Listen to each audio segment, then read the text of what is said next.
Hi, I wanted to spend a few minutes with you here in this lovely garden to talk about the organic footprint of a website and kind of demystify what does that even mean, and how can you grow it in a way that serves your business. Whether you be a startup or an online business, e-commerce, or a local business that just wants to be found online and drive more foot traffic into your store. So this is a nice way to kind of demonstrate it.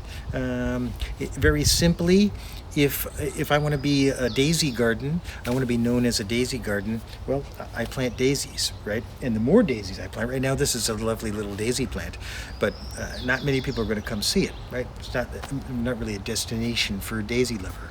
If I want people to come see my daisies, I plant a whole sea of daisies back there. I plant a giant bunch of them, right? And I plant all kinds of different colors, white ones. I got white and purple ones. The more I plant, the more I become a daisy garden. The more people around me hear about Bill's daisy garden and want to come wander around. If I want to be known for a whole variety of different things, I can't say, you know what, I have a whole daisy garden here, but I want people to come to me for my roses, right? No, I got to plant roses and grow those. I need to plant everything that I want to have people come see me for. So in a very simple way, that kind of summarizes the way that you're growing your organic footprint of your website, if you will. I kind of hate the term, because it almost implies a mystery in some respects, and there's not one. It's very simple. It's about planting and growing the things that you want to be found for, the things that you want people to know about you for, and to come to your site for.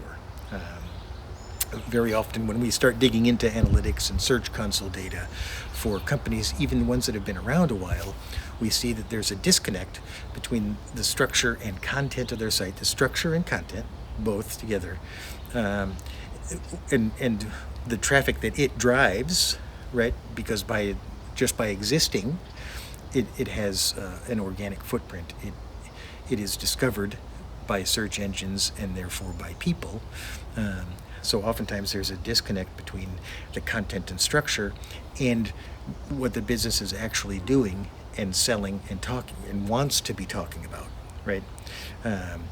So having those in alignment so that they work hand in hand, you have a clear vision for your business, and your website clearly and consistently talks about that vision and lays that out in ways that people are actually searching for, right? If I'm planting daisies and I want to be a daisy garden for people, if I talk about just generic flowers, and if I talk about dirt and different things about the garden and the leaves and all that kind of stuff, but I don't talk about daisies, how are people going to know that I'm a daisy garden, right? So it's the combination of marrying your content and structure to your business messages that is most powerful in growing your organic footprint. Right, so hopefully this makes sense. Hopefully this helps to kind of clarify some things and set you on the path towards a basic understanding of what an organic footprint is. The fact that it grows, right, is growing by default just by your having a website out there.